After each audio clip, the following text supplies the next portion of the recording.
Hello, welcome to the vocabulary lesson for adventure. Now, this will be a little bit shorter because it's a little bit easier this time. Let's start at the very beginning. We have the phrase internal dialogue. He says that after you graduate from college, or perhaps high school,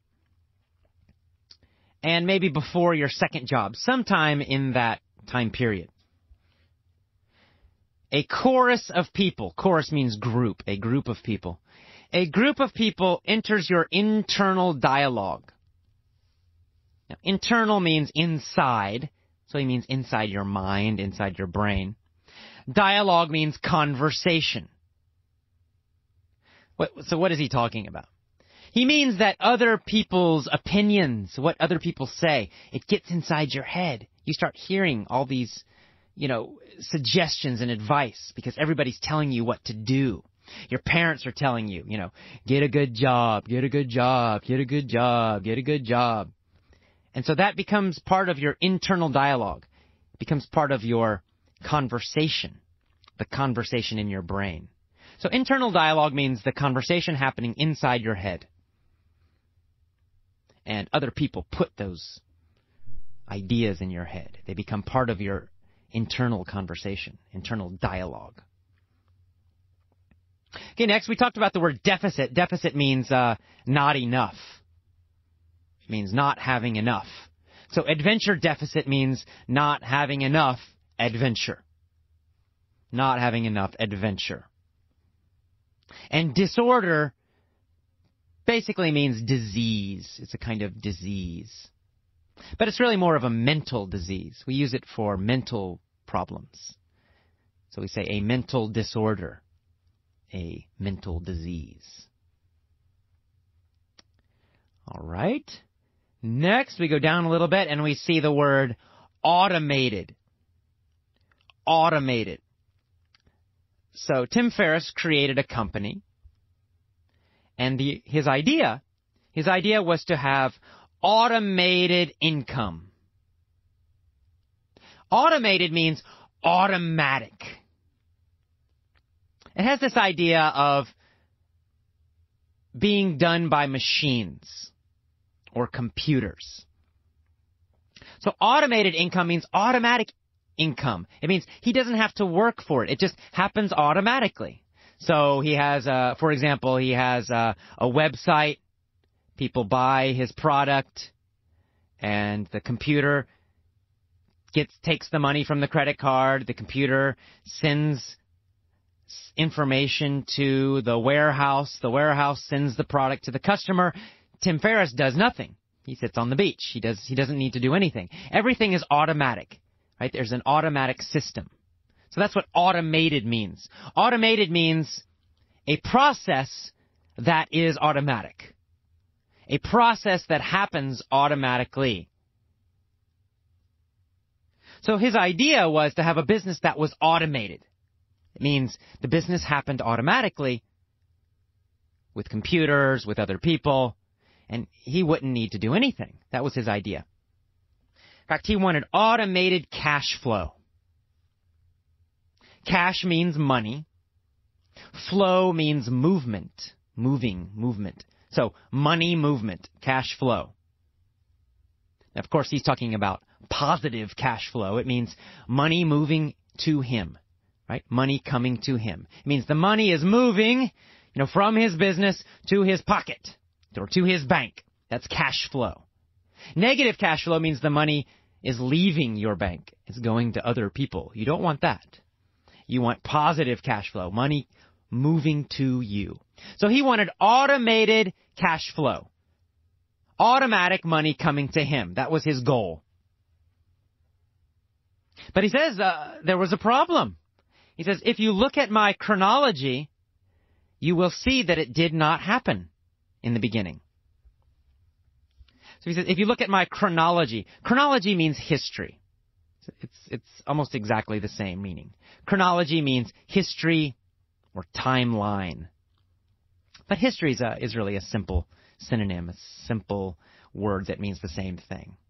So he says, if you look at my history, if you look at my chronology, Look at my history when I started the company, and then the first year, the second year, the third year. Look at that chronology. Look at that history.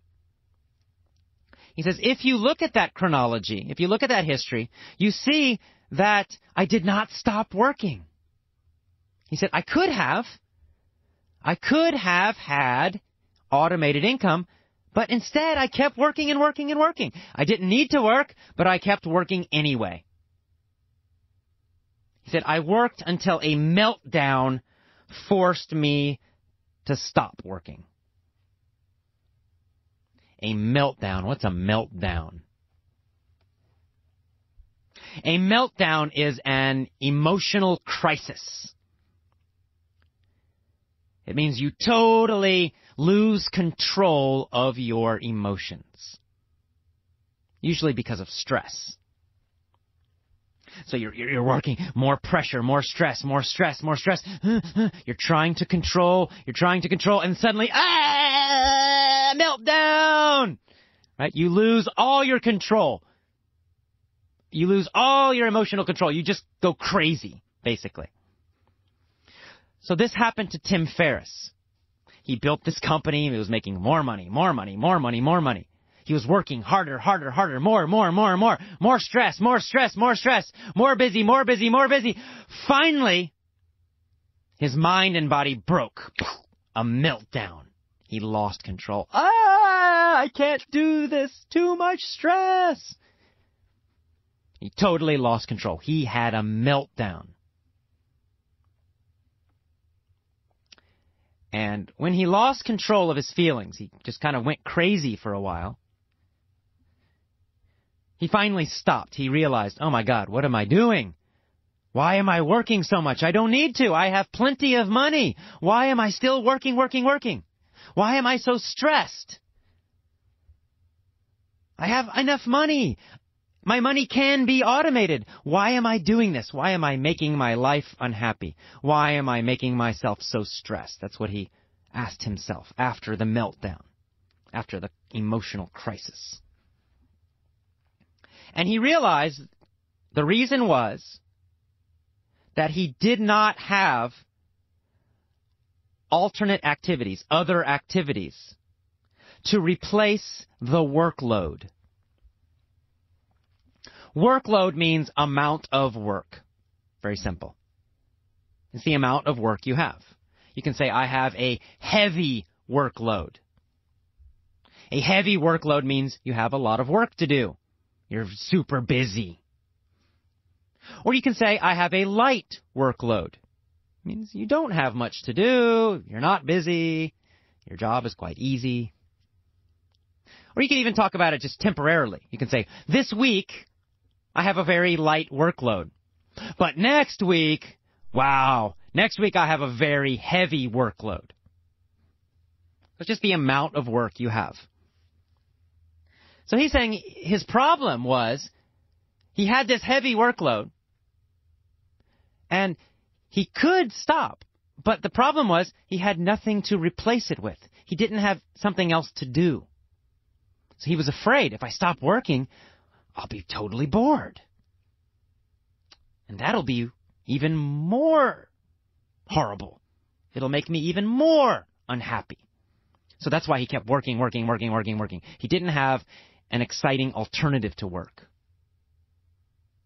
And then finally, of course, he had a meltdown. He kind of went crazy because of all the stress.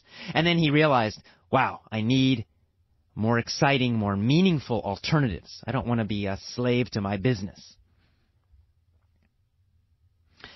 And then finally, we have the word inducing, fear-inducing.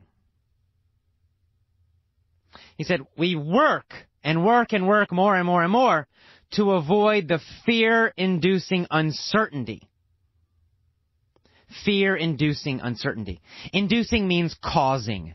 So it's fear-causing uncertainty. The uncertainty causes fear. That's what the phrase means.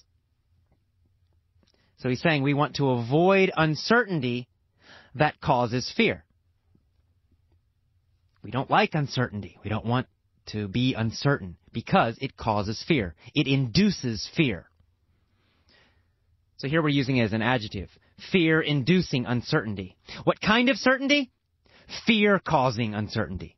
Fear-inducing uncertainty.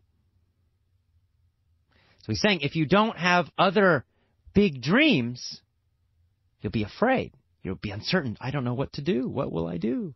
There's nothing there. That's very scary. So you keep working. So he's saying if you have big dreams, other activities outside work, then you will have certainty and you will not be afraid. No fear-inducing uncertainty. Fear-causing uncertainty. All right, well, that's the end of our vocabulary lesson for adventure. Let's move on to the mini story.